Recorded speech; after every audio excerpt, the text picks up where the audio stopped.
Hello everyone.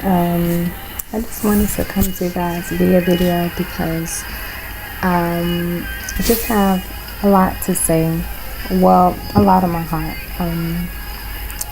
I feel like in this season you have a lot of young people that are literally just giving up.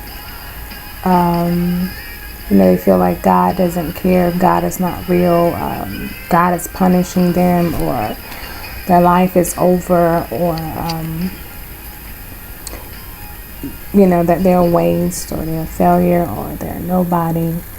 And I just wanted to quickly do this video to let you know that just stop it. Start speaking what God says about you, because all those feelings or all those emotions are not of God. It's of the devil. The devil in Revelation 12:10 is called an accuser of the saints, because his job is to make you feel defeated. His job is to make you feel ashamed, to make you feel guilty.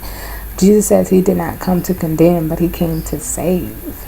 So you have to get in the place where whenever you start feeling those things, or whenever you feel weighed down, or your heart is heavy, to reach out, to talk, to have a brother, to have a prayer partner, first of all, somebody who can pray for you and pray with you, to have an accountability partner, who will hold you accountable for what you say, because what you say matters. The Bible says there's life and death in the power of your tongue. And so you have to decide, I'm not going to speak defeat over my life. I'm going to speak blessings until it happens. Look how many celebrities, major celebrities, big time, who said, as a kid, I always knew that I was going to be a singer because I always said it. I always believed it.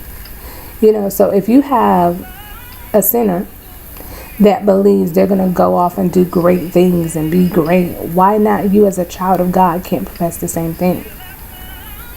If you continue to speak defeat over your life, that's what it's going to be. But if you decide, I'm blessed, I'm highly favored, I'm rich. Now, mind you, riches may never come. The house, the mansion, the car, it may never come. But serving God was never about those things in the first place. Serving God is because of my relationship with him. The fact that he sent himself in the earth to die for me so that I could be reconciled back unto him, so that I can freely come before his throne of grace and mercy in the time of my need and say, God, I need you to show up in my life, because if you don't show up, I'm going to lose my mind. So it was never God's intention to say, come to me when you need material things.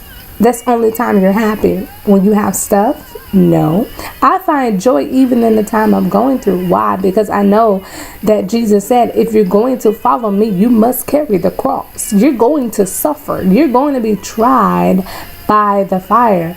But who was that? James, who said, count it all joy? Or was it Philip? One of them. Count it all joy. Rejoice. Because you have to understand that for this light affliction, it's only but a moment. It's only but a moment. Twinkling moment. But know that God is working it out on your behalf, because when you come out, I told God, in my season of delay, because I'm not denied, in my season of the valley experience, in my season of being tested, in my season of tribulation or affliction or suffering, because remember, one of the fruits of the Spirit is long suffering. That's one thing that I think the saints, we can't handle. We can't handle going through, because we feel like the moment we're going through, then God has forsaken us. God doesn't love us. God doesn't care about us. No, it's the total opposite. He's testing you. He's testing your faith, because here you say, for God I live, for God I die. Nothing else matters. He is the only one. Okay, we're going to see. Job was a perfect upright man who loved God. But when the devil needed somebody to try, he said, oh, go try my servant, Job. And what Job said, yet though he slay me, I will trust him, because it's not about what he gives me, Those things can be taken away in an instant, in a moment. It's about who he is to me. It's about what he's done for me. It's about simply the fact that I wake up in the morning and I'm looking at what he created. He's the creator of all things, of heaven and earth and of the sea. God can do everything. There is no limits to him. He's all powerful. I fear God. And you know what happens is, whatever we say, we're going to be tested. We're going to be tried. And that's why I think preachers, they go through the most, because they are being held accountable, not only by themselves, by others, but by God himself. Because the moment that the Bible says in Jeremiah, he said, when it comes out, it's real sweet. You know, when it goes in, when the word goes in, it's real sweet. It tastes good. But when it goes down, it becomes bitter. Because you have to find yourself, you know, saying things that may not be pleasant to the ear of people. And then not only that, but then you yourself is going to be tried by it.